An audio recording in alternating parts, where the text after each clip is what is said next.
Federico García Lorca nació también en el 98. Él se quitó años muchas veces. Que la literatura española siempre se andaba por pareja, ¿verdad? Como los y en toreros. la generación nuestra pues siempre se hablaba de Joselito y Belmonte, que éramos Federico García Lorca y yo. No soñábamos que Dalí iba a tener la trascendencia que tiene hoy ni Buñuel, ni tampoco Federico. ¿Qué impresión le ha producido Federico? Es una pregunta que emudece. ¿Qué significaba esa amistad de Federico y usted? Pues es la más grande que he tenido. Cuando hablo de amistad es la más grande que he tenido. No hay ninguna duda. Pensar que pudiera morir una persona como Federico. ¿Cómo murió y por lo que murió? Es una lección que cuando se vive no se olvida. Yo sí admito haber dicho que García Lorca es un poeta menor. Eso no tengo por qué negarlo. Yo descubrí la poesía moderna en los poetas españoles. Los poetas españoles de la generación de 1927, primero que nada, en Guillén, en Lorca.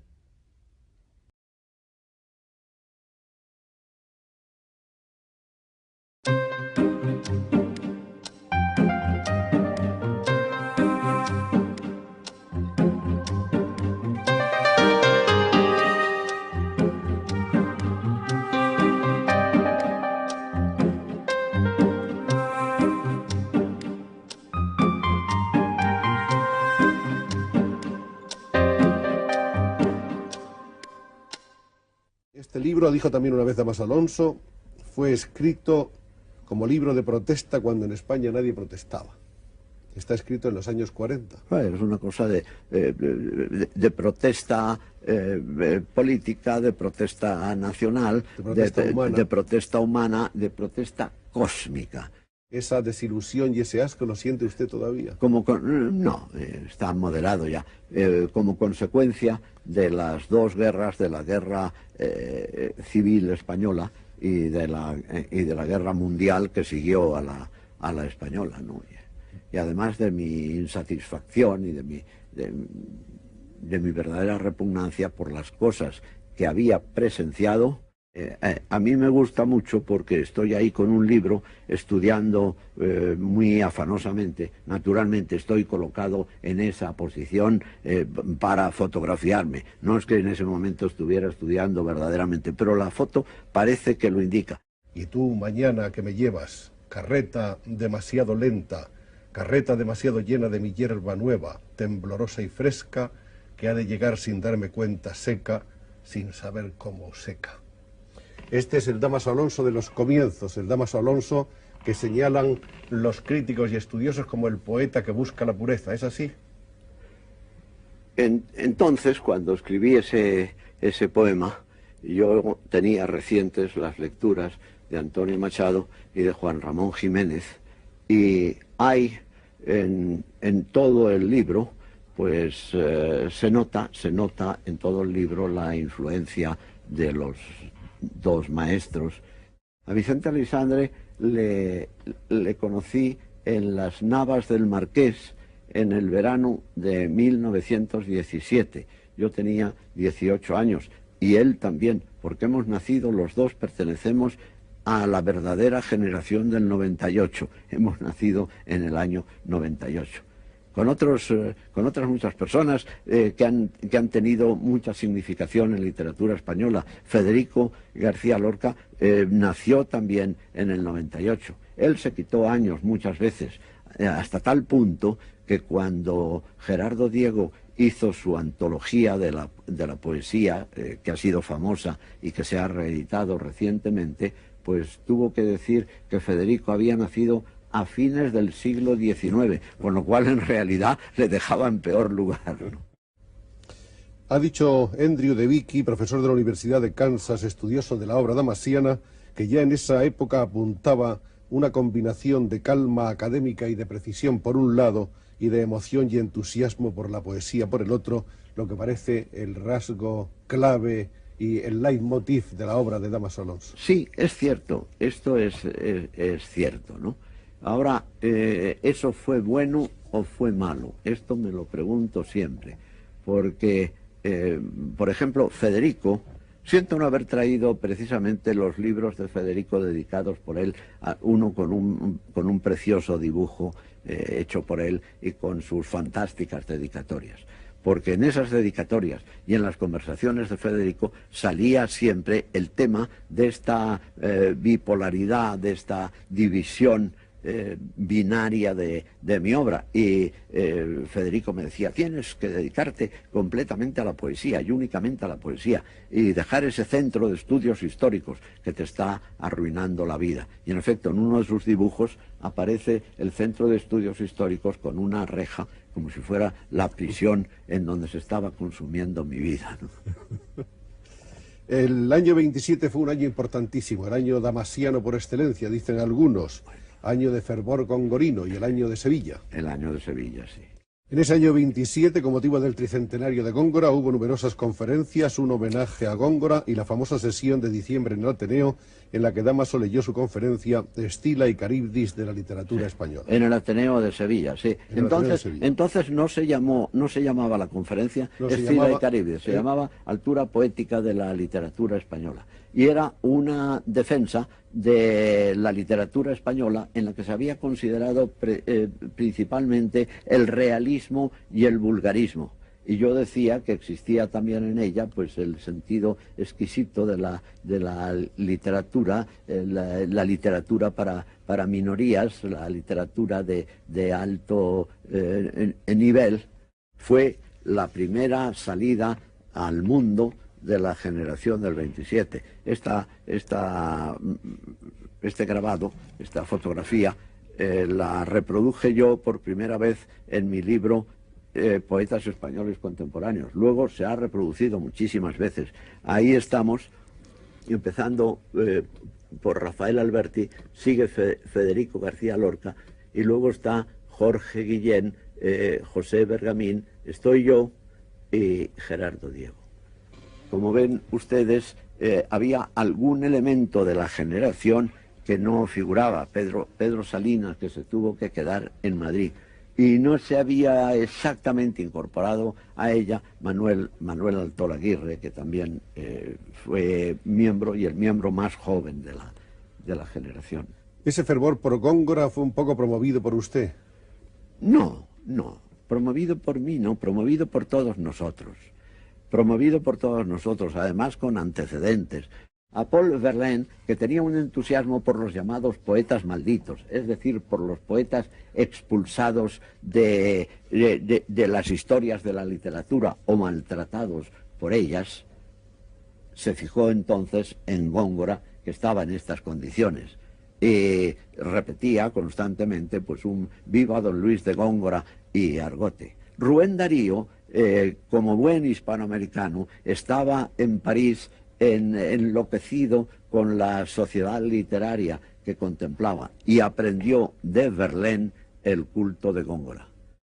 Pero entonces llega la generación, adquiere este gusto por Góngora que ya estaba iniciado, y nuestra generación penetra mucho más profundamente en la poesía gongorina. La entendemos, la comentamos, nos sabemos de memoria el Polifemo y las Soledades. Rafael Alberti se lo sabía y yo me lo sabía también. Y hubo mucha gente que llegó a aprendérselos. Federico García Lorca, precisamente entre el año 27 y el 28, fines de diciembre del 27 o primeros de enero del 28, me llevó un día en Granada a un restaurante que creo que se llamaba Sevilla, y que no sé si existe todavía. Y nos sentamos allí y vino un camarero y yo esperaba que Federico hubiera pedido café o un licor o algo. Y Federico le dijo, Las Soledades. Y el camarero empezó, era del año la estación florida, en que el mentido robador de Europa, media luna las armas de su frente y el sol todos los rayos de su pelo, etc. A recitar todas las soledades que se las sabía este camarero de un restaurante granadino, lo mismo que nos las sabíamos Alberti y yo. En este libro suyo, Poetas Españoles Contemporáneos, que es un libro interesantísimo, que está lleno de anécdotas y de cosas interesantes y fascinadoras sobre la vida literaria española de este siglo, cuenta usted, recordando esto de Sevilla, cómo decidieron quedarse unos días después de la invitación del Ateneo, y entonces hubo que administrar con cargo al propio bolsillo, y subieron ustedes del piso principal a la buhardilla. Estábamos en un hotel muy bueno, que no me acuerdo cuál era, y estábamos en lo que ahora, con bastante cursilería, se llama piso noble, ¿no? Y entonces se llamaba piso principal. Y el dinero nuestro no daba más que para unas habitaciones en la buhardilla. Y yo cuento ahí cómo subía Federico con un pequeño maletín en las manos, subía paso a paso los escalones diciendo: así cayó Nínive, así cayó Babilonia. Pasaba que Federico, que era un gran conversador y chistosísimo y ingeniosísimo, además, como los grandes conversadores, aprovechaba materiales que le venían de fuera, porque yo luego supe perfectamente que eso lo había aprendido Federico oyéndoselo a una señora que había tenido una posición magnífica, que era riquísima y que se había quedado arruinada, y que cuando reunía a sus amistades, las pocas amistades que le quedaban, decía: así cayó Nínive, así cayó Babilonia. Pero Federico se lo apropiaba, lo acarreaba, y lo soltaba exactamente en el momento más apropiado.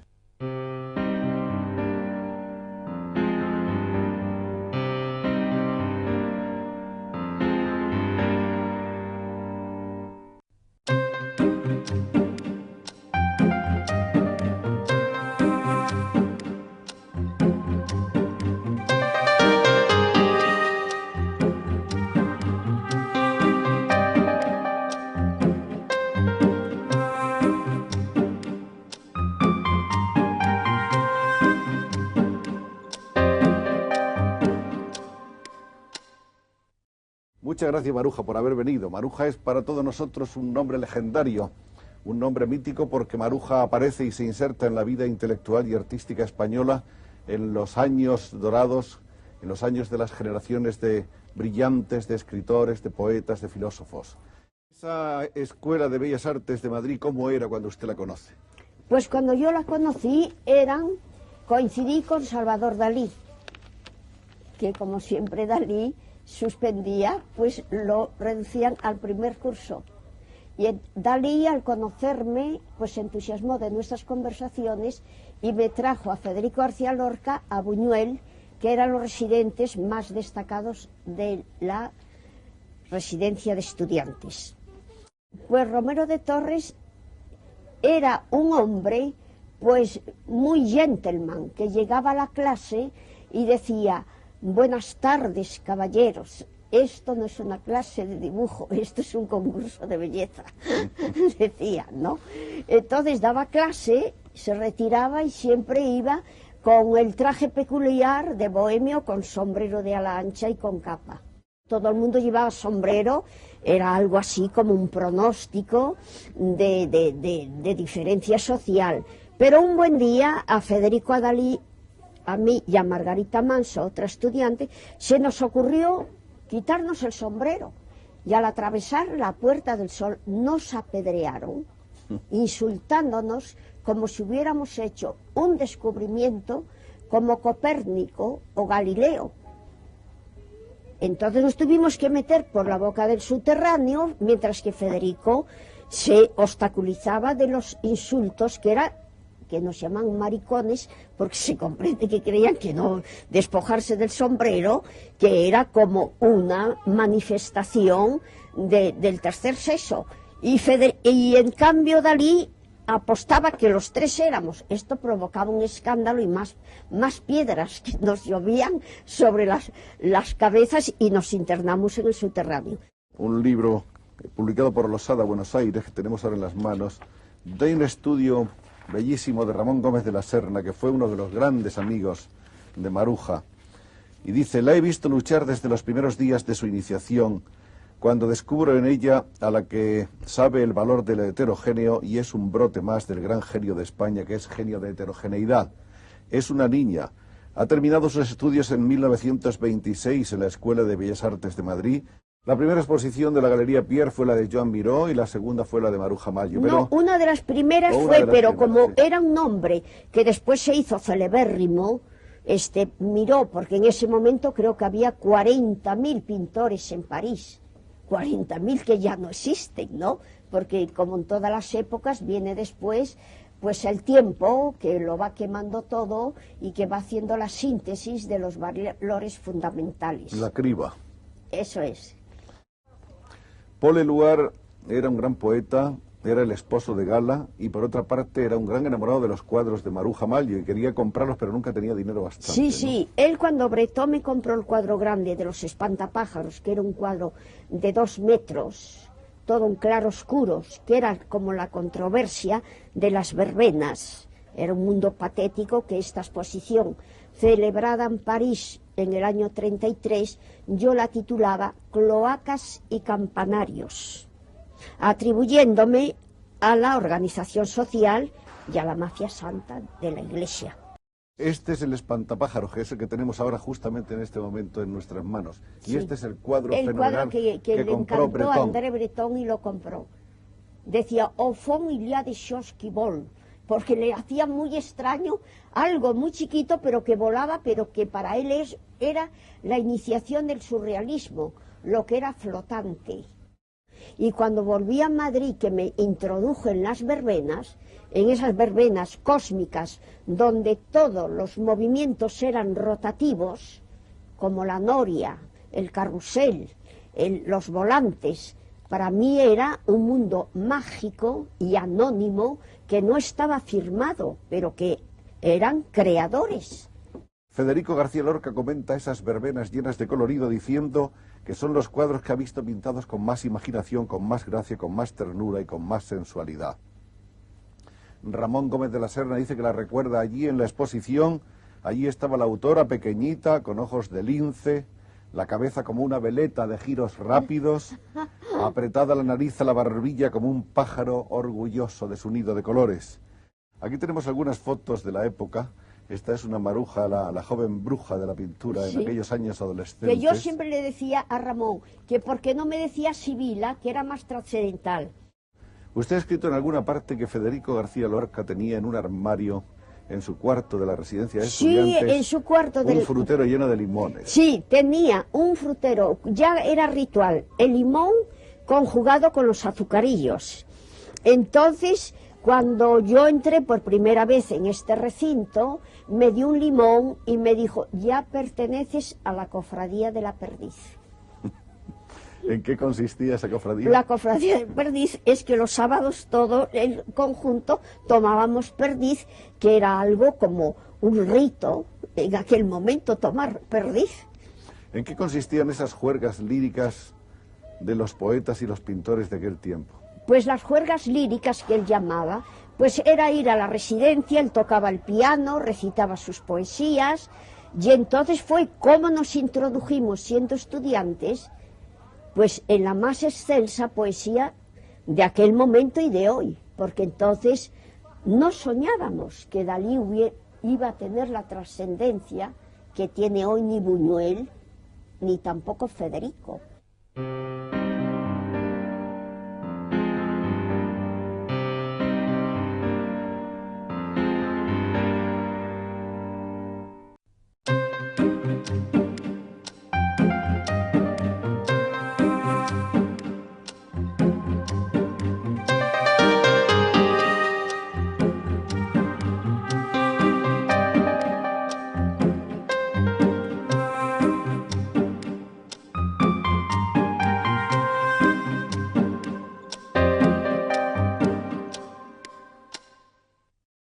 Conocía ya alguna cosa de Federico García Lorca por una revista que publicaba Juan Ramón Jiménez que se llamaba Índice, donde Federico había publicado unos poemas mínimos que luego no estaban en ese libro, eran casi un poco posterior, que me habían llamado la atención, realmente me habían gustado. Ese libro de Federico, libro de poemas que yo tuve en mis manos, yo ya tenía cierto criterio poético, yo había leído ya bastante, ¿verdad? Pues es un libro que me gustó, pero que lo encontré muy desigual, que lo encontré en aquel momento al lado de cosas estupendas que ya parecían exactamente, se parecían a las cosas posteriores de Federico, había todavía un canto a doña Juana la Loca o cosas históricas, en fin. Pero en fin, Federico era muy joven y todavía era un libro de tanteos con cosas verdaderamente iguales que las que hizo luego. Eso para mí fue una iluminación, ¿verdad? Y entonces, por medio de Gregorio Prieto, yo conocí a Federico en la residencia de estudiantes. Fue una noche y Federico me recibió muy bien. Yo ya escribía, pintaba poco, escribía como quien hacía un delito, porque nadie quería creer que yo era un poeta, ¿verdad? Sino que yo era un pintor que acababa de hacer una exposición. Me acuerdo que le leí mis primeros poemas a Federico, que eran ya poemas de Marinero en Tierra, que me dijo que eran muy bonitos y tal y cual, pero que yo tenía una gran memoria, una gran retentiva, pero que yo debía de seguir pintando. Y entonces yo lo cuento muchas veces por ahí, ¿verdad? Me encargó un cuadro, Federico, que lo pintara yo a él debajo de un olivo, durmiendo en un río o en un arroyo de la Vega de Granada, y sobre el olivo la aparición de Nuestra Señora del Amor Hermoso, escrito así en una cinta que decía aparición de Nuestra Señora del Amor Hermoso al poeta Federico García Lorca dormido en la Vega de Granada. Él creyó que yo no lo iba a pintar, pero me fue tan simpático y tan interesante para mí que fuera él, que ya se le estimaba mucho, quien me hiciera ese encargo, que yo lo pinté y se lo di. Federico, los chispazos eran frecuentes, porque Federico era un ser realmente maravilloso, lleno de una simpatía, de una genialidad fascinante. Verdaderamente la persona de Federico, a veces en su obra casi no se refleja en muchas ocasiones lo que realmente era Federico. Federico hablando se hacía el dueño enseguida de toda la cantidad de gente que hubiera en una sala. Federico rápidamente la absorbía y se convertía en un centro, en un foco de atracción. Así que ya Federico en aquel momento, que no quería publicar nada, porque Federico publicó muy tarde, pero ya era conocido entre los estudiantes, era como un juglar, y tenía además sus mensajeros que llevaban sus poesías de memoria por los cafés, por todas partes, ¿verdad? Y se recitaba de memoria en Madrid, era muy admirado, pero Federico no publicó nada hasta el año 27, había publicado ese libro de poemas, pero luego no recogió sus canciones y el poema del Cantejondo hasta después del Romancero Gitano. Yo recuerdo que oí el Romance Sonámbulo de Federico recién hecho. Federico trabajaba mucho en verano. En invierno en la residencia perdía bastante tiempo. Y entonces me acuerdo que acababa de llegar en octubre a la residencia, y el poema que traía último era el Romance Sonámbulo, que es una de las cosas maestras del romancero gitano. Y se la oí yo allí en su cuarto, que eran como pequeñas celdas, donde estaba también Salvador Dalí, que era en aquel momento un muchacho lleno de genio, y no el mercachifle que es ahora, la persona desagradable. Hablando de Federico García Lorca, vamos a decir que ahora, en estos días, Rafael Alberti está trabajando en ilustrar una nueva edición del Romancero Gitano, y ha sido tan amable en traernos aquí algunas de estas ilustraciones que ustedes van a ser los primeros en conocer.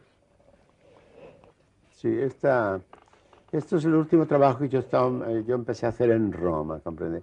Es el Romancero Gitano, que tiene 18 o 19 romances, 18 o 19 aguafuertes, una para cada romance. He hecho además todas las mayúsculas de los romances, y una serie de viñetas enormes. Es un trabajo grandísimo. Me faltan solo unos 4 por hacer. Esto es más bien...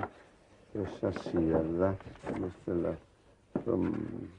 Es una interpretación completamente diferente a lo que se ha venido haciendo, ¿verdad? Porque casi siempre se han hecho ilustraciones que de una manera u otra han sido un poco localistas, aparecen tricornios, Este es de La casada infiel, donde yo más que nada sigo la metáfora. Aquella noche corrí el mejor de los caminos montado en potra de nácar. Entonces yo, en vez de hacer la ilustración de lo que dice exactamente, pues convierto a la mujer en caballo, hago una metamorfosis del poema para llegar a no caer en la ilustración al pie de la letra, de reproducir el hecho de una forma fotográfica, ¿verdad? Antes de seguir, puesto que hemos estado dedicando unos minutos a Federico García Lorca, ¿qué impresiones, qué noticias, qué vivencias dejó en usted Federico? Mira, Federico a mí me ha dejado una profunda pena, una profunda tristeza. Porque ustedes eran un poco la pareja. Usted sabe A pesar suyo, ¿no? Ya, claro, realmente, ya sabe que alguien dijo, no sé si fue Moreno Villa, que la literatura española siempre se andaba por pareja, ¿verdad? Como los y toreros. La generación nuestra, pues siempre se hablaba de Joselito y Belmonte, que éramos Federico García Lorca y yo. Otra pareja era Cernuda y Alexandre. Otra pareja era Alto Laguirre y Emilio Prado. Y realmente estaban emparejados por una serie de circunstancias de vida, de que eran de los mismos lugares geográficos. Y realmente era divertido. Denuestos y alabanzas rimados en mi propio honor, es decir, de Rafael Alberti. Bueno, esto es un libro, yo soy también un poeta satírico, esta es una burla de mí mismo, saliendo al paso de todas las cosas que se pueden decir de un poeta. Por un ejemplo así dice, es un poeta, es un buen poeta, es un gran poeta, es un grandísimo poeta, sin igual, genial, se puede decir que ya inmortal, aunque a mí me parece desigual. Yo diría que ahora un carcamal, el mejor del llamado Grupo del 27. Decir eso, señor, le compromete. No es más que un simple sonsonete, un mete y saca, un saca y mete, un pirotécnico, un cohete. Hábleme usted solo de Lorca, Lorca, de Federico García Lorca, ese sí.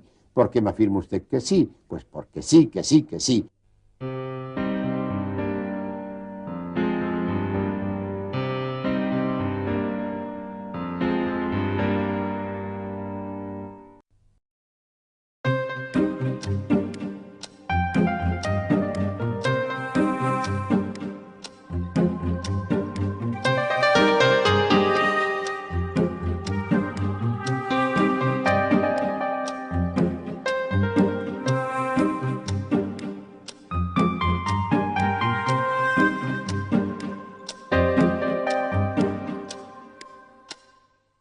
Rafael Martínez Nadal es hoy nuestro invitado. Es conferenciante, ensayista, profesor de literatura, tiene una vida interesante de la que vamos a hablar y, entre otras cosas, es uno de los hombres que han conocido mejor a Federico García Lorca y a otro gran poeta español, a Cernuda.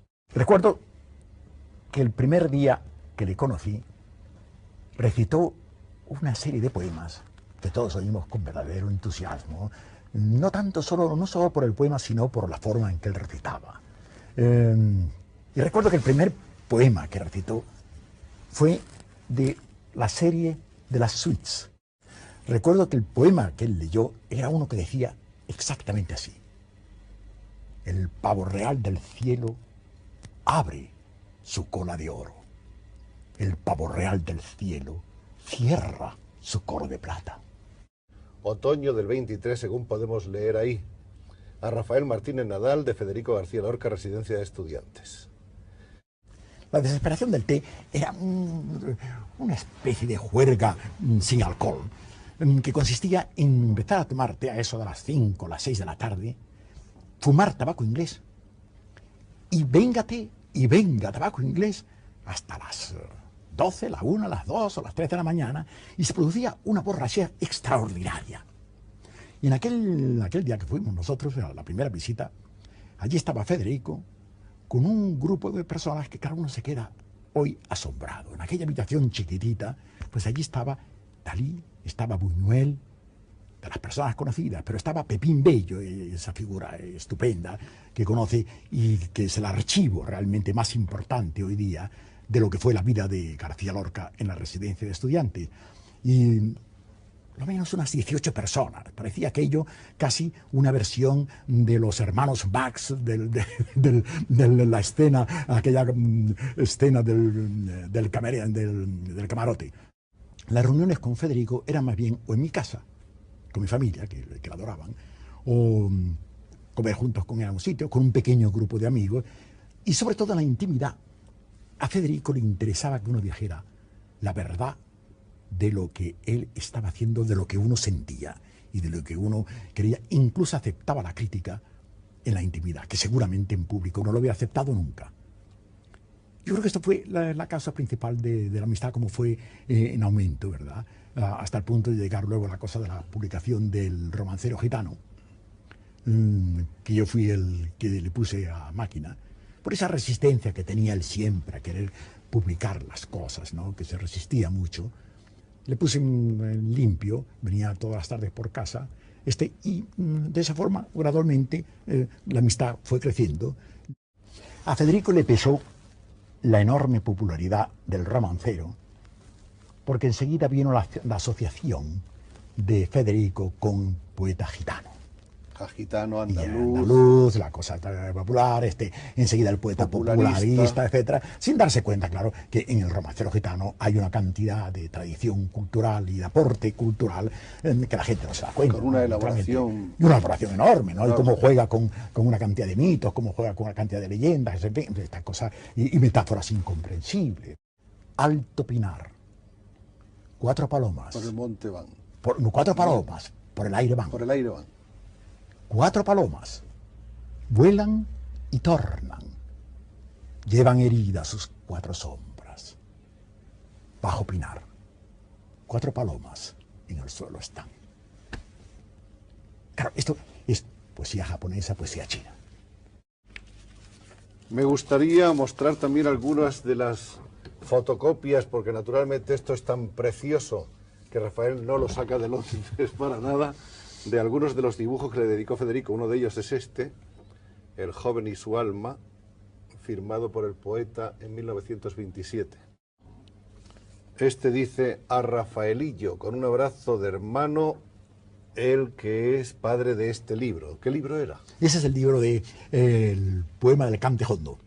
El hecho es que el nombre de Martínez Nadal nos sonaba a todos de una manera mítica y legendaria desde siempre, porque Martínez Nadal ha vivido muy poco en este país, lleva en Londres casi 40 años o más. Sin casi, 42 años. 42 años. Y todos sabíamos que había sido la última persona que vio a Federico García Lorca en Madrid en julio de 1936, justo el día antes de salir para Granada.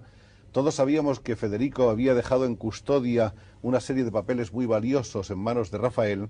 Sabíamos que tenía también uno de esos originales igualmente míticos, inconclusos de Federico, de los que se sigue hablando. De este por lo menos se saben cosas, hay otros de los que no se sabe apenas más que lo que se susurra por ahí en pequeñas tertulias. El Público, en realidad, es una obra de tono, corte y estilo surrealista, cuyo tema, un tema ciertamente difícil para aquella época, es el de la homosexualidad. El Público, en realidad, lo que está intentando Lorca es, por un lado, demostrar la accidentalidad del amor, ¿verdad? O sea, el amor es un fenómeno que cuando se produce, que no se produce con frecuencia, pero cuando se produce, es un fenómeno que se produce totalmente ajeno a la voluntad de los participantes.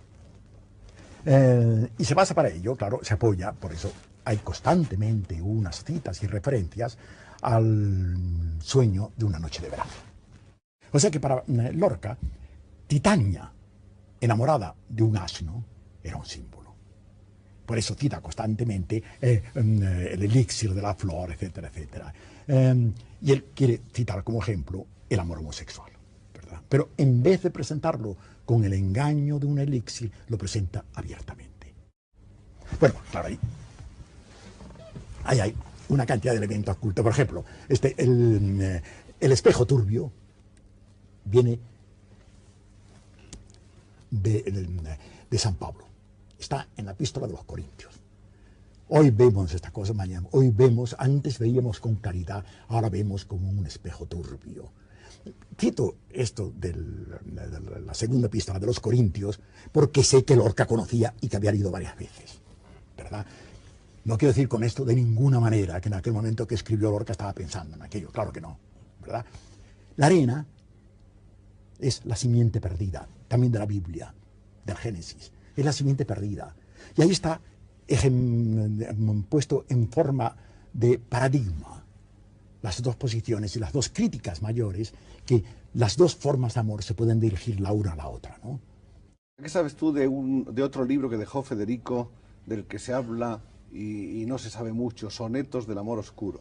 Bueno, los sonetos del amor oscuro, yo creo que estas cosas que tanto se hablan, ¿verdad? Y con este interés tan enorme que hay hoy día por todo lo que pasa de la cintura para abajo, la gente está esperando. Hay unas revelaciones, creo que se van a defraudar en este sentido. Los sonetos del amor oscuro es una colección de sonetos realmente bellísimos que dejó Federico, que yo no recuerdo que tuvieran arriba, que hubiera hecho arriba de 10. De los cuales 3 o 4 están ya publicados, ¿verdad? Los otros, no creo que tengan ninguna cosa que no haya dicho ya en todos los demás. Hay algunos, se ve claramente que van dirigidos a un muchacho, otros que van dirigidos a una muchacha. Nada de lo que no haya dicho ya en el resto de su obra. Todo lo que ha sido una cosa de tipo personal, sin interés, todo eso he cumplido los deseos de Federico, lo he quemado, ¿verdad? Todo lo que tenía un interés documental o literario, lo he guardado.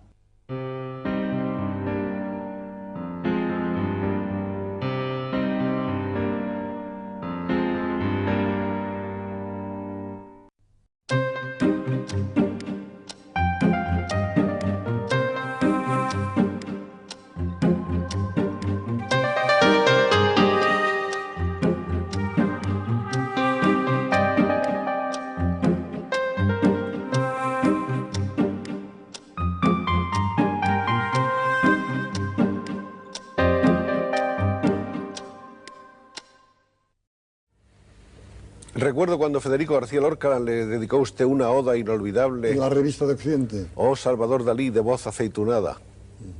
Bella oda. ¿Le impresionó a usted eso o en ese momento lo encontró como un homenaje de amistad más que otra cosa? Ah, no, yo creo que es uno de los poemas buenos. En aquel momento, justamente, es cuando conocí a Gómez de la Serna, que se va a publicar porque... yo era muy tímido, pero por timidez le recité un verso en catalán de Joan Salvat Papasseit, que decía: cantaria cançons com els marins de guerra i portaria els pantalons acampanats de baix. Ni els meus sabrien quan tornaria a terra. Entonces Ramón de Gómez de la Serna me miró y le gustó, pero no comprendió absolutamente nada. Pero quedó clavado mi personalidad de tal manera que ahora sale el libro de Ramón. Este es el libro, el último libro de Dalí por ahora, Dalí por Ramón Gómez de la Serna, un libro que quedó inédito. Es curioso que a Salvador Dalí le conoce el mundo entero como pintor y sin embargo pienso que sus obras literarias son realmente importantes. ¿No habrá más un escritor que un pintor en Salvador Dalí? Mi padre, que era notario, pero que tenía una cierta afición a las artes, decía que soy mucho mejor escribiendo que pintando. Y seguramente es verdad, porque los pintores somos muy burros, en general. En cambio, los escritores son mucho más inteligentes. Y si yo fuera menos inteligente, pues indiscutiblemente pintaría mucho mejor. En aquel momento los poetas eran magníficos. Estaba el Federico, estaba Alberti, estaba Garfias, que se murió, y tenía un poema que yo le dije también a Ramón, que decía: las esquinas de las calles son de papel y pasan las golondrinas doblando y desdoblando esquinas. Y eso dice, eso es una greguería. Me pareció. Era muy Ramón de Gómez de la Serna. O sea que yo no, en el fondo no he hablado nunca más que le he hecho efectos y han dado resultado. Mi padre me expulsó de la familia después de los desastres que tuve en la Escuela Real de San Fernando, sobre todo a propósito de un incidente, un consejo de disciplina. Vino el momento de examinarme de Historia del Arte, hicieron aquello de las bolitas y a mí me toca Rafael. Entonces me dirijo al tribunal y digo, no me puedo examinar porque yo Dalí sé tanto sobre Rafael, mucho más que los tres profesores juntos, que no puedo examinarme. Y me echaron de la Real Academia de San Fernando.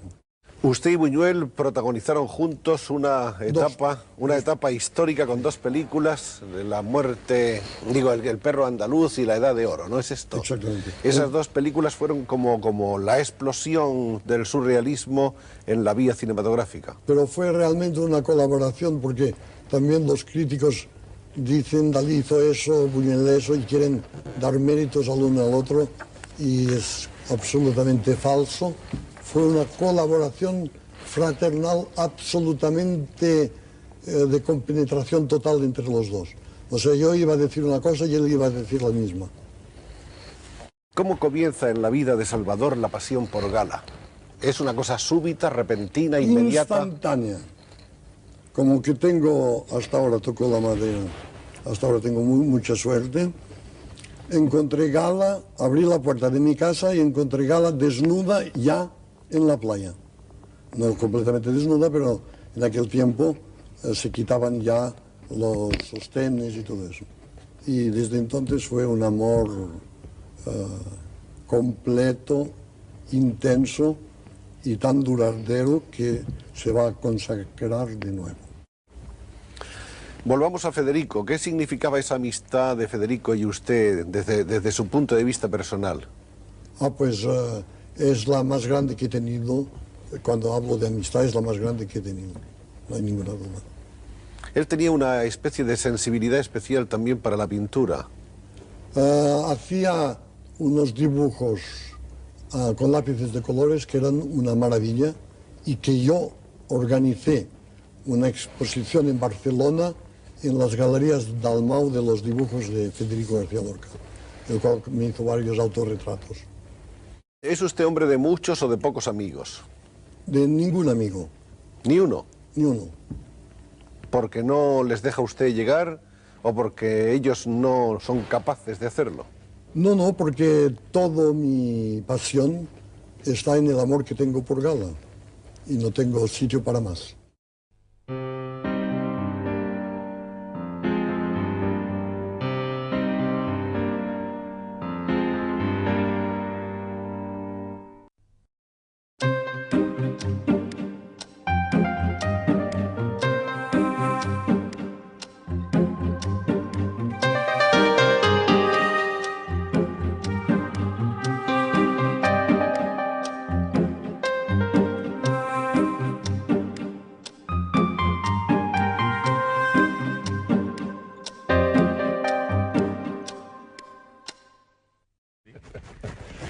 Dice también el maestro Dámaso Alonso, y vamos a tomar de él algunas palabras para configurar un poco el retrato poético de Luis Rosales, que es un hombretón cetrino con unos ojos azules chiquitines.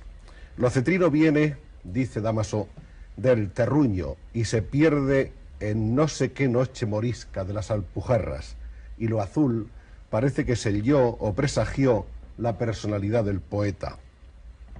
Esa toma de conciencia a los 15 años, y en la vecindad y en la amistad de Joaquín Amigo, de Federico García Lorca y de otros compañeros de infancia. Sí, yo realmente, mi primera, yo he salido de la mano de Joaquín Amigo ante todo, porque lo conocí antes y porque además era, y después de Federico, porque lo conocí también a Federico posteriormente. Lo conocí por aquellos mismos años, pero con 2 años de posterioridad. Y son muy importantes 2 años en el conocimiento de una vocación. Y en 1935 se produce la aparición de la primera obra de Luis Rosales, Abril, publicada por Ediciones del Árbol.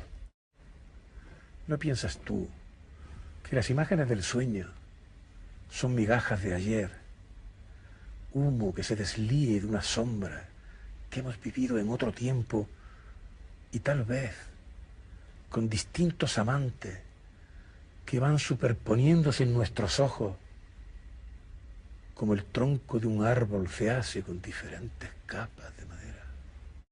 Federico, todo el mundo lo sabe, era muy amigo tuyo, tú eras muy amigo de Federico, fuiste un poco discípulo suyo. Federico murió y se lo llevaron de tu casa para morir. De entonces acá ha habido toda clase de especulaciones acerca de la muerte de Federico. Yo siempre he dicho, y es así, que si don Federico, es decir, su padre, doña Vicenta, su madre, Federico, o yo, hubiéramos creído que Federico tenía peligro de muerte, Federico no hubiera muerto. Salvar la vida a Federico era facilísimo. Era facilísimo. Lo que ocurre es que nadie podía pensar en ese evento, nadie lo pudo pensar. En el consejo de familia que celebraron ellos delante de mí, al cual yo asistí por generosidad suya, ¿no? Y era la única persona extraña a la familia que estaba allí, en ese consejo de familia, pues jamás se pensó en la posibilidad de que actualmente a una persona literalmente inocente como Federico pudiera.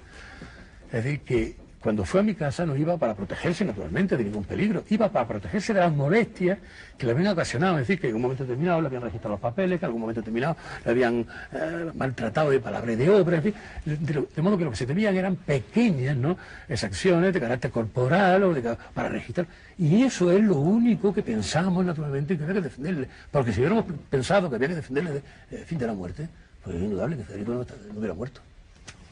Es curioso que la única persona que tenía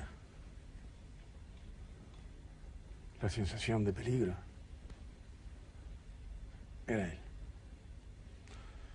Tenía una sensación de peligro lejana, de todos modos, porque la verdad es que el ambiente que lo rodeaba entonces le hacía olvidar muchas cosas.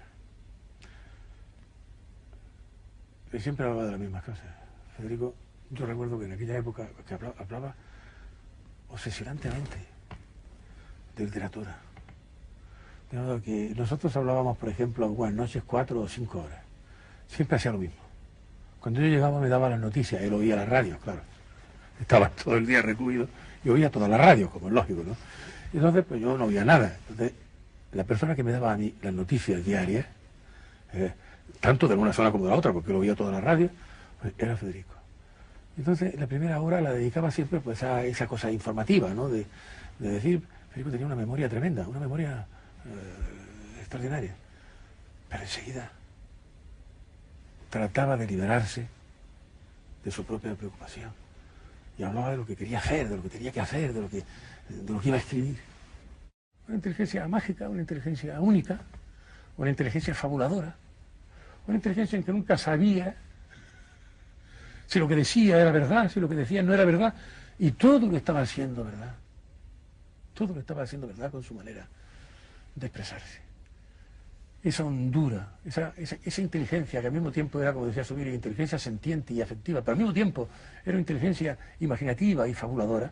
Es decir, esa inteligencia en la que se unían en un las tres grandes condiciones del ser humano. Yo no le he conocido con más plenitud que en él. Cuando tú le viste la última vez, fue la misma noche que le detuvieron. Hay gentes que dicen que fue el 15 de agosto del 36, otros que fue el día 16. Llegaron a la casa, lo detuvieron, en la casa no estaba nadie más que tu madre, me parece. Sí, y mi hermana. Y tu hermana. ¿Tú llegaste por la noche? Porque ellos me llamaron, sí, yo estaba en el frente y ellos me llamaron.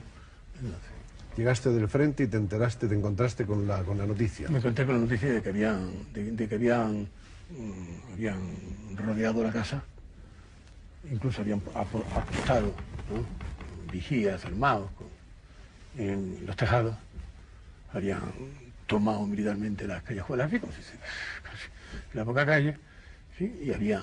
Como si fuera un hecho de guerra. Sí, como si fuera un hecho de guerra, sí, como si fuera... Claro, porque es que de ahí viene, es decir, que es que la importancia que se le dio a esa, como si fuese una captura, como si fuese algo absolutamente increíble. Entonces se presentaron tres personas, se llamaban Tres Castro, García Liz y Ramón Ruiz Alonso. Fueron las tres personas que entraron en mi casa. Y Ramón Ruiz Alonso fue la persona que se quedó cuando mi madre le dijo que, en fin, que se encontraban en casa, de que no había motivo para tomar tantas precauciones, que no había quien se pudiera defender, entre otras muchas cosas, ¿no? No había por qué tomar tantas precauciones. Y entonces, porque era el que iba dirigiendo la operación, dijo que los demás se retiraran. Entonces se retiraron efectivamente todo aquel aparato bélico, se retiró y se quedó Ramón Ruiz Alonso. Tuvo una conversación con mi madre, una conversación que me ha descrito, naturalmente, mi madre, que dijo, bueno, pues que vengo a aprender a Federico. ¿Por qué se prende a Federico? Pues por sus obras. ¿Pero por qué obras? Bueno, señora, usted no sabe. Perdón usted, yo conozco muy bien la obra de Federico García Lorca. Cuando yo llegué esa noche, pues yo entonces convencí naturalmente a mis hermanos, pues yo no tenía, yo era un falangista recién incorporado, yo por lo tanto no tenía ninguna jerarquía, ninguna autoridad, yo no tenía más que autoridad la que tuviese personal o moral, pero nada más, yo no tenía autoridad jerárquica. Entonces yo los convencí, vamos, de que aquello era una cosa para desacreditar a la falange, porque en definitiva aquello era la casa de mi hermano, era la casa de varias de las personas más importantes de la falange, y por lo tanto pues este era un gran descrédito para una persona que había montado esta operación como una operación política. El gobernador civil no estaba esa noche allí, y es verdad que no estaba esa noche allí. Y entonces, pues, yo hice una declaración ante... Y claro, pues, como íbamos, en fin, yo era joven y era un poco impetuoso, era un momento para mí muy grave, pues, en fin, yo hablaba, yo hablaba en voz alta. En mi declaración me estaba tomando a un teniente coronel de la Guardia Civil y había alrededor mío un centenar de personas. Y en un momento, pues yo dije, esta tarde, a las 5:30 de la tarde, un tal, yo dije, un tal, Ramón Ruiz Alonso. Y eso lo repetí varias veces. Un tal Ramón Ruiz Alonso, ¿no?, vistiendo el uniforme de falange, sin ser falangista, ¿no?, diciendo que portaba una orden, sin enseñar esa orden. Un tal. Entonces, la tercera vez que yo dije, un tal, pues Ramón Ruiz Alonso, que estaba allí, entre aquel centenar de personas, ¿no?, que había, pues, Ramón Ruiz Alonso, soy yo. Entonces yo dije, ¿eres tú? ¿Sí? Entonces, ya lo estaba oyendo. ¿Por qué te has presentado en el domicilio de un superior a reclamar? ¿Qué orden llevaba? Llevaba orden verbal.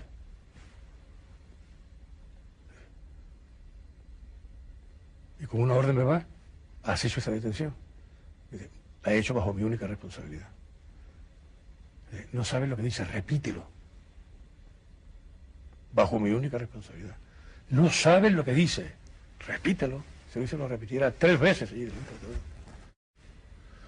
¿Cómo es posible, en fin, que una persona en un momento determinado piense por ambición política que tiene que hacer una denuncia, la haga, la ejecute, y que efectivamente eso lleve, ¿no?, y que esa denuncia se haga sobre una persona como Federico?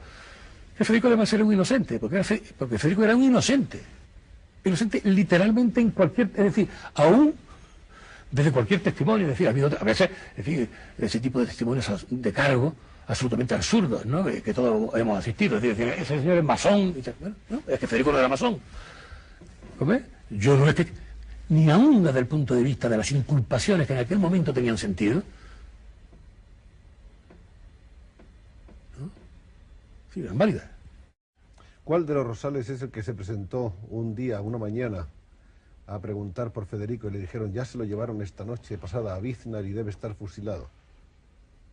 Bueno, eso mi hermano Pepe, que era el único que tenía realmente desconfianza. Mi hermano Pepe tenía una gran confianza, que es el que vive en esta fotografía. Sí. En esa fotografía es el que está... En la fotografía de la boda. Bueno, en la fotografía de la boda es este es mi hermano Pepe. Sí. Y este es realmente el que tenía, pues, más importancia en la... ¿no? Y este es el que se presentó. Bueno, y el que tuvo una escena violenta también con... Yo la había tenido la noche anterior y él la tuvo la mañana siguiente como el gobernador civil, porque a mí no me recibió el gobernador civil.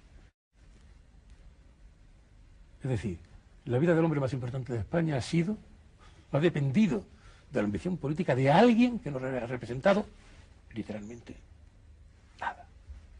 Ahora, eso ocurre por algo. Eso ocurre por algo. Una denuncia se cursa, una denuncia se acepta, a él se le había hablado, porque naturalmente al gobernador se le habló, y le hablaron varias personas. Él se negó a recibirme a mí, él se negó a recibir a don Manuel de Falla, él se negó a recibir a las personas que de alguna manera podían haberle dado una información amplia, completa y veraz sobre lo que era Federico de verdad. Pensar que pudiera morir una persona como Federico, cómo murió y por lo que murió, Es una lección que cuando se vive no se olvida.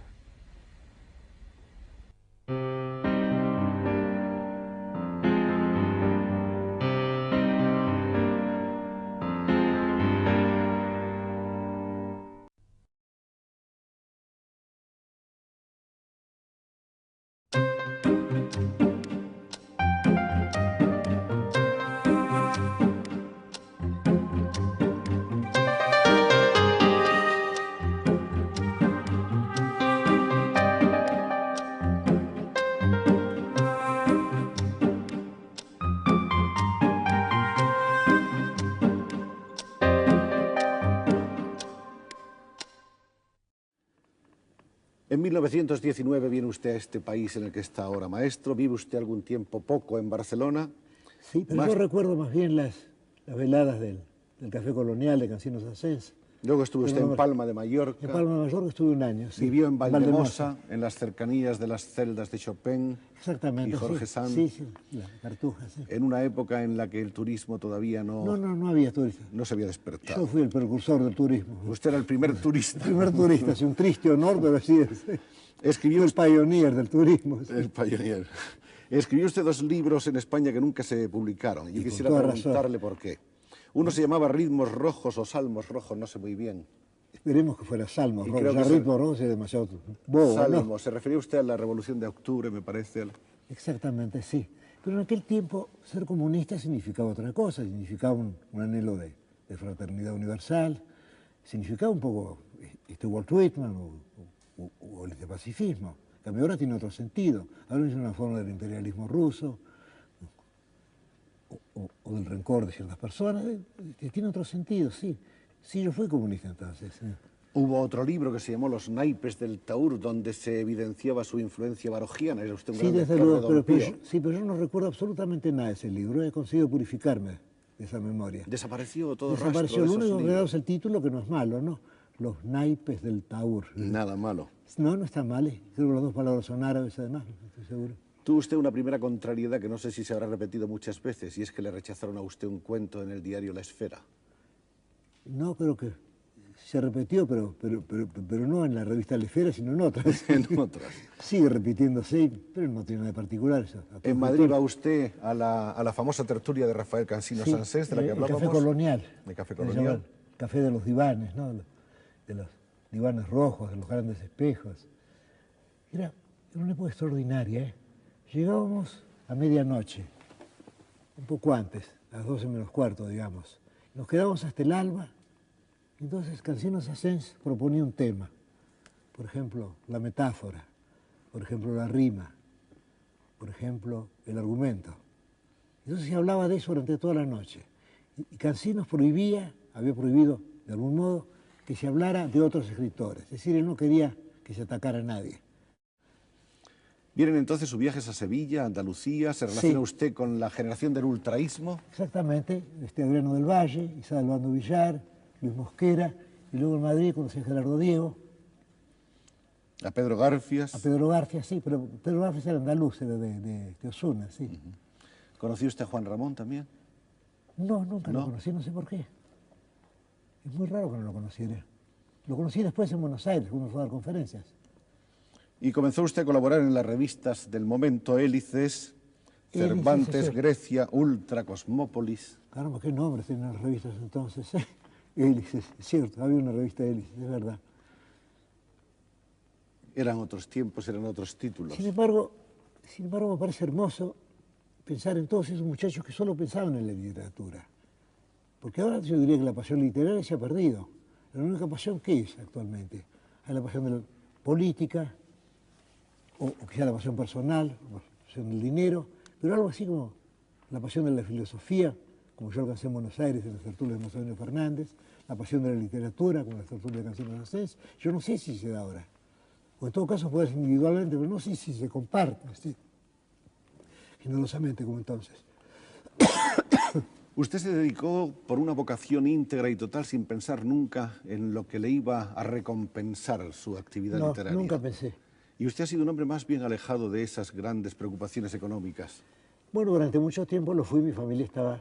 Además, mi padre me dijo que yo no necesitaba, que yo lo que tenía que hacer era esto. Tenía que escribir mucho corregir mucho, romper casi todo y sobre todo no apresurarme a publicar. De modo que por eso mi primer libro, Fervor de Buenos Aires, fue realmente el tercero, y lo publiqué en el año 23.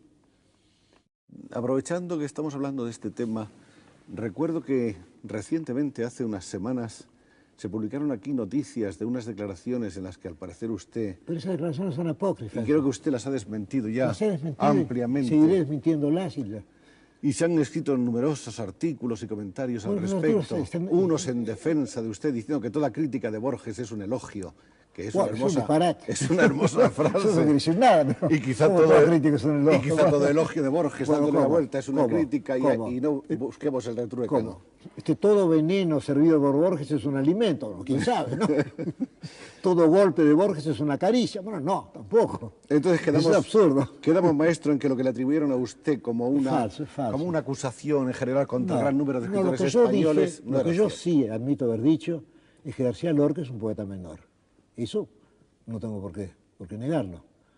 Pero creo que uno puede decir que García Lorca es un poeta menor y que eso no signifique necesariamente un ataque a San Juan de la Cruz, por ejemplo.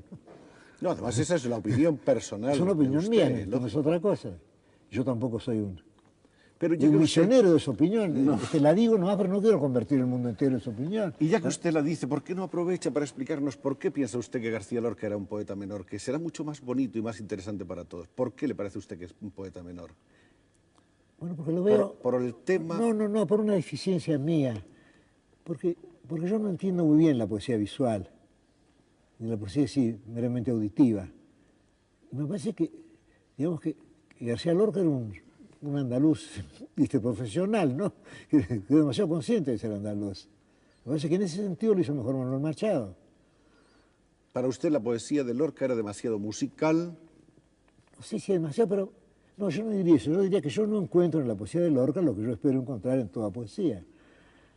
Ahora, eso que espero encontrar sería muy difícil definirlo, pero lo que sé es que Lorca no me da ese alimento o ese estímulo que yo busco, nada más. ¿Y Machado sí se lo da? Los dos Machado me lo dan, Manuel también. Manuel Machado, tan despreciado me lo da también. Pero yo creo que han sido despreciados por razones políticas, nada más, ¿eh? Y Antonio Machado, desde luego, uno de los grandes poetas de la lengua castellana. Digo, no siempre, pero a veces lo era, y con serlo a veces basta, ya que nadie es gran poeta todo el tiempo.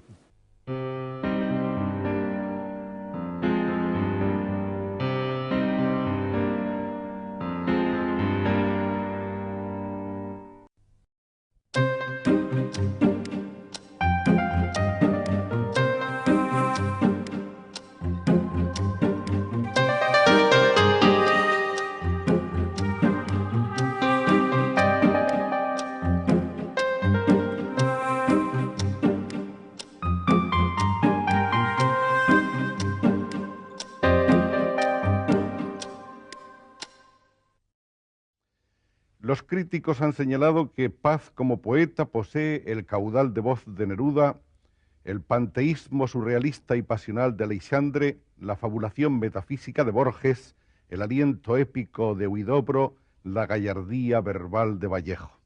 Su obra solo cobra sentido en ese marco, el de los colosos, el de los gigantes. Bienvenido sea Octavio Paz a este programa, a ver si podemos tener una conversación lenta, sosegada, como si estuviéramos allá en México o en la India. La India más que en México. Bajo el árbol del Nim. Muy bien. ¿Cómo es ese árbol? Bueno, es un árbol corpulento, es un árbol medicinal, es un árbol lleno de pájaros y sobre todo, para mí, lo más importante es el árbol bajo el cual me casé. Pasado en claro, hablando de su madre, dice Octavio Paz: mi madre, niña de 1000 años, madre del mundo, huérfana de mí, abnegada, feroz, obtusa, providente, jilguera, perra, hormiga, jabalina, carta de amor con faltas de lenguaje, mi madre, pan que yo cortaba con su propio cuchillo cada día. Tu madre, si no estoy mal informado, era de ascendencia española, hija de andaluces. Exactamente, mi madre es de origen andaluz, del sur de Andalucía. Mi abuelo era de Medinasidonia y mi abuela del puerto de Santa María, si no recuerdo mal.